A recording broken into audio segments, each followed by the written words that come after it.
अमेरिकी चुनाव में इस बार एक रिकॉर्ड मतदान हुआ, 50 साल में सबसे ज़्यादा, और ट्रंप की हार भी करारी हुई। जो बिडेन जीत भी गए बम्पर मेजॉरिटी से, लेकिन अभी भी ट्रंप आनाकानी कर रहे हैं व्हाइट हाउस छोड़ने या कुर्सी छोड़ने में। तो इससे अमेरिकन लोकतंत्र के बारे में बुद्धिजीवियों की क्या राय बनती है? प्रोफेसर दीपक मलिक बनारस हिंदू यूनिवर्सिटी के बहुत ही मशहूर प्रख्यात प्रोफेसर हैं, समाजशास्त्री हैं और दुनिया की राजनीति पर नज़र रखते हैं। मलिक साहब, सबसे पहले तो आपकी कमेंट ये चाहेंगे कि चुनाव होने के बाद जो ट्रंप का व्यवहार रहा है, मतदान के बाद वो कहे कि मैं ख्वाली नहीं करूंगा व्हाइट हाउस, या अपने को जीतने का ऐलान कर दिया, और जो इस तरह से तो इतना एक खास करके अमेरिकन सोसाइटी में जो कहा जाता है कि भाई दुनिया में एक जनतंत्र का ब्रिटेन के बाद एक स्तंभ है अलंबरदार, तो ये आपको क्या दर्शाता है? एरोगेंस है, इमेच्योरिटी है, और समाज कैसे इसको टॉलरेट कर रहा है अमेरिकी? मेरे ख्याल से आपने जो बातें उठाई हैं कि ये क्या एरोगेंस है और समाज किस तरह से इसको टॉलरेट कर रही है, मैं समझता हूँ कि इसमें एरोगेंस, इमेच्योरिटी और इन टॉलरेंस तीनों प्रश्न एकदम जुड़े हुए हैं, दिखलाई पड़ते हैं। जहाँ तक टॉलरेंस का प्रश्न है तो अमेरिकन जनता ने काफ़ी प्रतिरोध किया है। ट्रंप के चुनाव जीतने के बाद ही से उन्होंने कहा कि you are not our president, ये भी वहाँ पर एक पूरा मुहिम चली है वहाँ पर, और लगातार वहाँ पर एक बात मैं निश्चित तौर से तारीफ के तौर पे कहना चाहूँगा कि संवाद पत्रों ने और मीडिया ने कभी भी जो भी गलत बातें हुई हैं, जो जनतंत्र विरोधी बातें हुई हैं, उस पर उन्होंने कहीं छोड़ा नहीं। वो तो बड़ा अद्भुत हुआ कि प्रेसिडेंट की स्पीच रोक दी वहां के टेलीविजन चैनल्स ने कि ये झूठ बोल रहा है। ये तो हम कल्पना और जगह नहीं की जा सकती। ये बात सही है आपकी कि ट्रंप का विरोध हुआ है, मीडिया ने भी किया, सोसाइटी ने भी किया। तो मैं समझता हूँ कि ये एक बहुत बड़ा, जिसे कहते हैं, एक जनतंत्र को कायम रखने के लिए मीडिया का ये जो ताकत, मीडिया की जो ताकत है और मीडिया का जो प्रतिरोध है, ये एक बहुत बड़ा एक तत्व है। और इससे लगता है कि अमेरिका में डेमोक्रेसी खत्म नहीं हुई है, एटलीस्ट कम से कम जनपक्ष की जो डेमोक्रेसी है। दूसरी बात, लेकिन ये भी है कि अभी उतनी मजबूत भी नहीं है कि एक हिम्मत करे, मतलब एक प्रेसिडेंट इस तरह से व्यवहार करे चुनाव के पहले, चुनाव के बाद भी। शायद ब्रिटेन में इस तरह की कल्पना नहीं कर सकते अभी। बिल्कुल नहीं कल्पना कर सकते हैं इस तरह की बात। लेकिन एक बात जो शुरुआत से मैं थोड़ी एक चर्चा के रूप में इसके पहले भी कह रहा था कि अमेरिकन जनतंत्र में जो संवैधानिक ढांचा है, जो समाज का भी ढांचा है, उसमें कुछ कमजोरियां इनबिल्ट हैं। अब जैसे कि अमेरिका का संविधान बना, लेकिन अमेरिका स्वतंत्र हुआ अंग्रेजी उपनिवेशवाद से, लेकिन उस वक्त भी जिन लोगों ने अमेरिका का नया संविधान दिया, जनतंत्र का संविधान दिया, उनके यहाँ भी एक नहीं सैकड़ों दास रखे गए थे। तो आप सोचिए कि एक समाज में अगर इतना कॉन्ट्रडिक्शन रहेगा अधिकारों का, कि एक दास भी रख रहे हैं और एक स्वतंत्र नागरिक भी आप बन रहे हैं, एक स्वतंत्र देश भी बना रहे हैं, तो वो कमजोरियां तो हैं। वो तो मुझे लगता है कि जहां तक अश्वेतों का संदर्भ है जी, तो अभी भी चली आ रही है कि किस तरह से एक पुलिस ऑफिसर ने अभी उसको मारा था, उसके बाद कितना बड़ा आंदोलन अश्वेतों का वहां चला। तो मुझे लगता है कि समाज में अभी वो बराबरी की जो बात, बंधुत्व की बात अश्वेतों के संदर्भ में तो खास करके अभी उतनी नहीं है, अश्वेतों के संबंध में नहीं है। और वो एक जिसे कहते हैं, लेकिन देखिए दोनों पक्ष हैं। एक तो ये कि फ्लाइट की मृत्यु हुई, उसको लेके एक बहुत बड़ा मूवमेंट अमेरिका में, कनाडा में और लगभग पूरी यूरोपीय दुनिया में फैल गई। तो इस प्रतिरोध का मैं स्वागत करता हूँ। ये एक बहुत एक जिसे कहते हैं स्वस्थ लक्षण है। लेकिन और श्वेत लोगों ने भी उसमें शामिल हुए, और उसमें श्वेत की बड़ी संख्या थी, श्वेत की लोग शामिल हुए। तो ये है कि प्रतिरोध की क्षमता और डेमोक्रेटिक कॉन्शसनेस जो है वो, और एंटी रेशियल कॉन्शसनेस, ये इस वक्त इस तरह का ये इन चीज़ों में बल्कि एक उभार भी आया है। ये एक तौर से मार्टिन लूथर किंग आज करीब 40 साल या 50 साल हो गए, उसके पहले जो उन्होंने एक भाषण दिया था, जहाँ तक मुझे याद आता है शायद वाशिंगटन में, वो लिंकन मेमोरियल के सामने, कि आई हैव ए ड्रीम, मेरा एक सपना है एक अमेरिका का जिसमें सब लोग बराबर होंगे।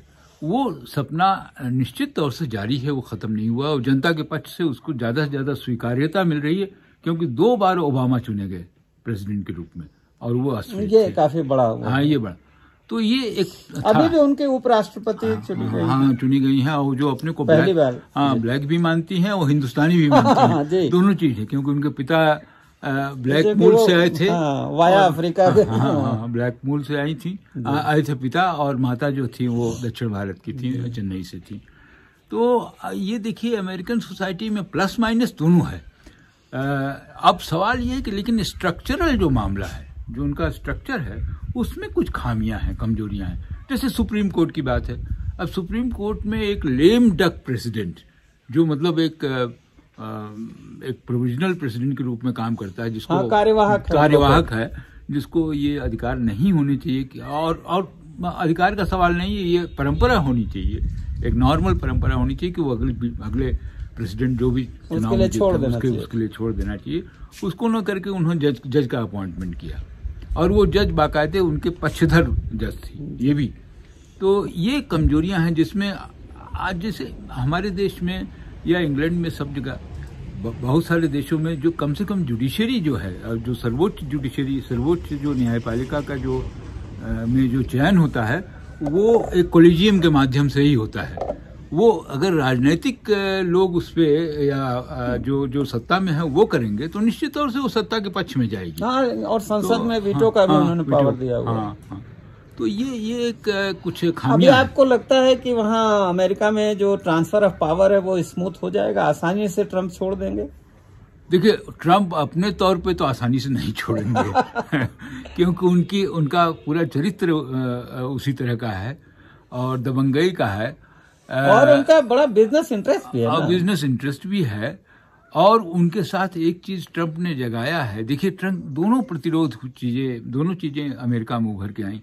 अमेरिका में ये रेशियल कॉन्शसनेस, व्हाइटनेस की कॉन्शसनेस काफी हद तक नीचे जा रही थी, लेकिन ट्रम्प ने उसको जगाया है। जी। हाँ, दूसरा ये है कि ट्रम्प ने एक चीज में जो पढ़ रहा था इस चुनाव के पहले, कि अमेरिका में लोग बाकायदे काले लोग, मतलब अश्वेत लोग भी बंदूक खरीदना शुरू किया, क्योंकि वहां बंदूक के ऊपर कोई लाइसेंस नहीं है। जी।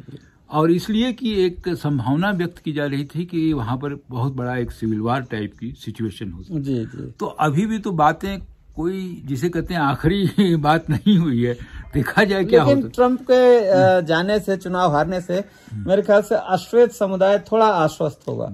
बिल्कुल, निश्चित तौर से आश्वस्त हुआ है।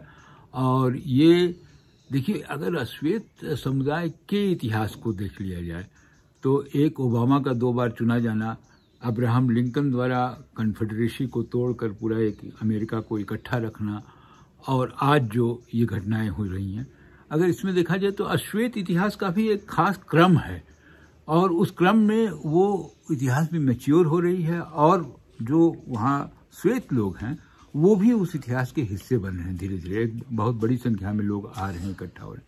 एक मेरा आखिरी सवाल है, जो ट्रम्प ने पूरा नाटक किया ट्रांसफर ऑफ पावर के लिए या चुनाव नतीजा पाने के लिए, आप विजुअलाइज करते हैं कभी हिंदुस्तान में ऐसी स्थिति आ सकती है? मैं एक बात का एक छोटी सी कहानी से जिक्र कर दूं।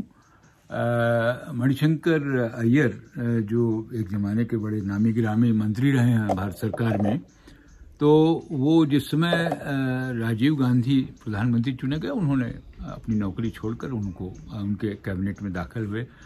तो मणिशंकर अय्यर ने एक कहानी बताई थी ये कि वो उस समय कराची में कौंसल जनरल थे भारतवर्ष के।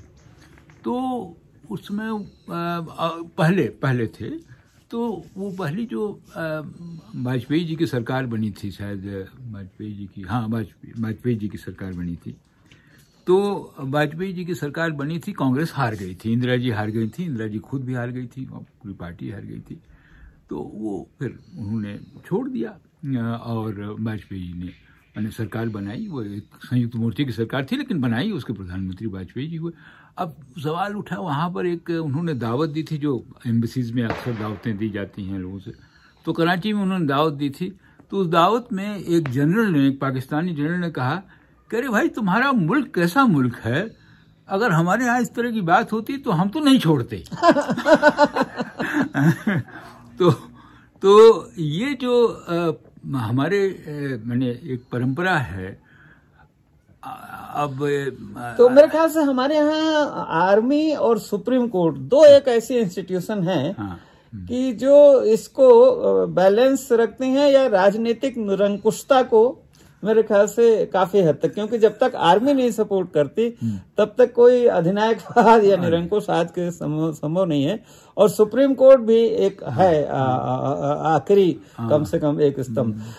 मलिक साहब बहुत बहुत शुक्रिया, आपने बात की आज के संदर्भ में। Thank you. सुनने के लिए शुक्रिया। पसंद आया हो तो कृपया लाइक करें और मित्रों से शेयर भी करें। अपनी टिप्पणी लिखें और नियमित वीडियो अपडेट पाने के लिए मीडिया स्वराज यूट्यूब चैनल को सब्सक्राइब भी करें। जय जगत।